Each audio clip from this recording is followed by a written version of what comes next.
अस्सलामु अलैकुम वरहमतुल्लाहि वबरकातुहू अऊज़ु बिल्लाहि मिनश शैतानिर रजीम बिस्मिल्लाहिर रहमानिर रहीम। आज मैं आपको बताऊंगा कि आईबीएस इरिटेबल बाउल सिंड्रोम ये बीमारी क्या है, क्या इसको मेडिसिन के बगैर भी ठीक किया जा सकता है, ये कितनी ख़तरनाक हो सकती है, ये बहुत ज़्यादा नुकसानदेह तो नहीं होती, ये आंतों की कैंसर के साथ इसका कोई ताल्लुक तो नहीं है, आंतों की सोजिश के साथ इसका ताल्लुक तो नहीं है।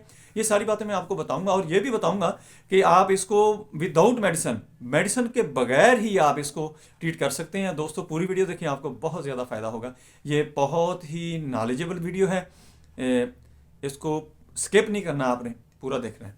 मैं हूं डॉक्टर हाफिज मुदस्सिर अंजम, आप देख रहे हैं यूट्यूब चैनल। मेरा आज का जो मौजू है वो है IBS disease, irritable bowel syndrome, treatment without medicine. Medicine के बगैर इसको कैसे ट्रीट किया जा सकता है, ये आप हैरान भी हो गए, परेशान भी हो गए और ताज्जुब भी होगा आपको कि कोई बीमारी जो है वो मेडिसिन के बगैर भी ठीक हो सकती है। हाँ दोस्तों, ये मेडिसिन के बगैर भी ठीक हो सकती है, क्योंकि इसका ताल्लुक जो होता है ये ब्रेन के साथ है। ब्रेन की जब हमारी जो कमांड्स होती हैं वो डिस्टर्ब होती हैं, जिसने चूँकि ब्रेन का जो काम है हमारे मुख्तलिफ आज़ा जो आर्गन है जिस्म के, उनको ये कमांड्स देता है, फिर वो वर्क करते हैं। ऐसे ही जो हमारी बड़ी आंत होती है, इसको जो कमांड्स होती हैं वो डिस्टर्ब हो जाती हैं। वो किस वजह से डिस्टर्ब होती हैं, कोई भी काज हो सकता है। और ज़्यादा इसके काज ये होते हैं, कोई शदीद किस्म का डिप्रेशन किसी को हो गया, एंजाइटी हो गई, या कुछ लोग ऐसे होते हैं कि वो खाने पीने का ख्याल नहीं रखते, या कुछ लोग बहुत ज़्यादा खाते हैं और फास्ट फूड की तरफ चले जाते हैं। खाने पीने की उनकी रूटीन ही नहीं होती, सारा दिन जानवरों की तरफ चलते रहते हैं। ये मसला बन जाता है इनको। इसकी वजह से ये जो इसकी हरकत होती हैं, क्योंकि रेक्टम का जो है, बड़ी आंत का जो फंक्शन है वो होता है कि जब हम कोई खुराक खाते हैं वो मुंह से ही उसका डाइजेस्टिव सिस्टम शुरू हो जाता है। यानी हम जब इसको चबाते हैं, निगलते हैं, तो इसके अंदर थूक मिक्स हो जाता है, फिर वो यहाँ से ही इसका डाइजेस्टिव सिस्टम निज़ाम शुरू हो जाता है और मैदे के अंदर उसके ऊपर कुछ केमिकल काम करते हैं। फिर वो आंतों के अंदर जब जाता है तो वहाँ से इसने, खुसूसन जो बड़ी आंत होती है, इसने इसके अंदर से पानी को सक करना होता है, यानी पानी को जिस्म के लिए लेना होता है। और इसके साथ साथ जो मिनरल न्यूट्रिशन होते हैं, मुख्तलिफ न्यूट्रिशन होती है, वो उसने वहाँ से जज़ब करके जिस्म को, बॉडी को देनी होती है, जो इसकी रिक्वायरमेंट होती है। ये इसका फंक्शन होता है, इसको डिसफंक्शन भी कहते हैं। जब ये काम करना, इसका ये फंक्शन डिस्टर्ब होता है, तो उस वक्त कभी मरीज को कॉन्स्टिपेशन होना शुरू हो जाती है और कभी वो उसको लूज मोशन आने शुरू हो जाती है। एक तरह का सूरत हाल उसकी नहीं रहती कि रूटीन में रहे।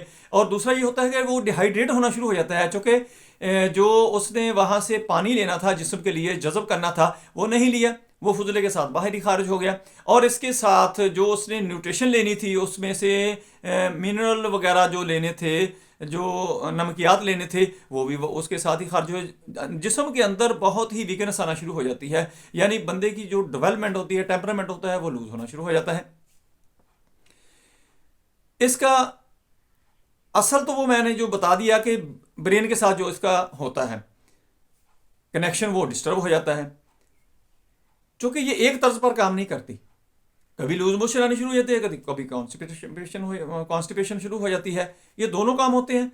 और इसके साथ ये जो वीकनेस हो जाती है, ये बहुत ही फिर खतरनाक सूरत हो जाती है। लेकिन ये वैसे खतरनाक नहीं होती कि ये कोई कैंसर टाइप या कोई अल्सर हो गया या कोई ऐसी कोई चीज़ बन गई, कोई इन्फ्लेमेशन हो गई, यानी वहाँ पर सोजिश नहीं होती। ये सिर्फ उसकी जो फंक्शन होता है वही डिस्टर्ब होता है।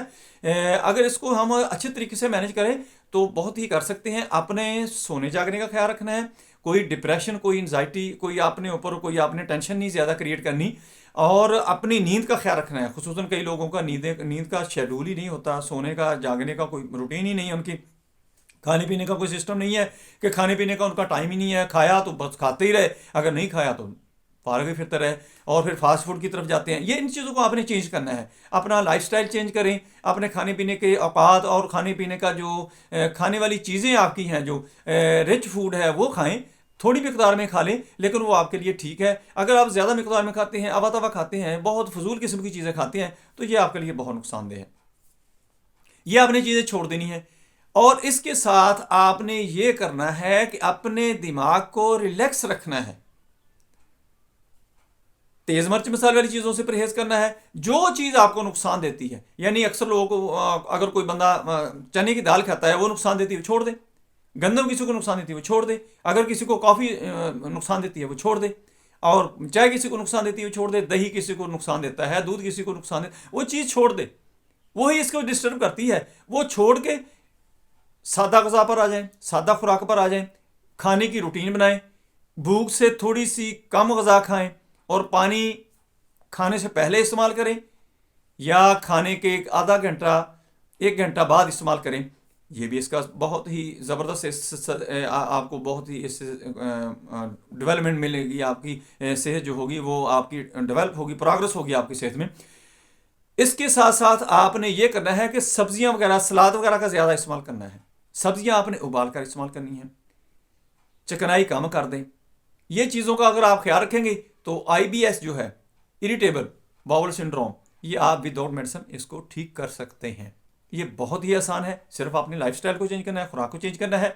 और आपने जो आपके जहन के ऊपर कोई डिप्रेशन है, कोई टेंशन है, उसको आपने अपने ऊपर हावी नहीं होने देना, सवार नहीं होने देना। ये थोड़ी सी बातें हैं, इन पर अमल करें, आप ठीक हो जाएंगे। दोस्तों, मेरी वीडियो पसंद आए इसको लाइक करें, दोस्तों रिश्तेदारों में शेयर करें, बेल आइकन को प्रेस करें, मेरे चैनल को सब्सक्राइब करें। अपना ख्याल रखें, stay connected, stay happy, stay healthy. अल्लाह हाफिज़। अस्सलामु अलैकुम वरहमतुल्लाहि वबरकातुहू।